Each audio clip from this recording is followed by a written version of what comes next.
Дали знаете дека ФАС 11 октомври од Скопје во 1959 година решава да произведе свој автомобил направен врз база на тогашниот модел Fiat 1400. Но тој прв автомобил, марка ФАС Вардар 1400, неславно ја завршува својата незапочната кариера и прототипот завршува во отпад. Втора шанса ФАС има 10 години подоцна, во 1969 година, кога исто е изработен прототип на автомобил врз основа на Fiat 850 со дизајн инспириран од Пинанфарина. Овој прототип е прикажан на саемот за прототипови во Белград, но при враќање од саемот, камионот кој го носел настрадал во сообраќајка заедно со прототипот.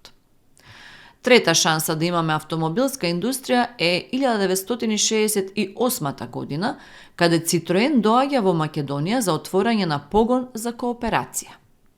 Во почетокот би биле делови за тогашните модели, а понатаму и целосно производство.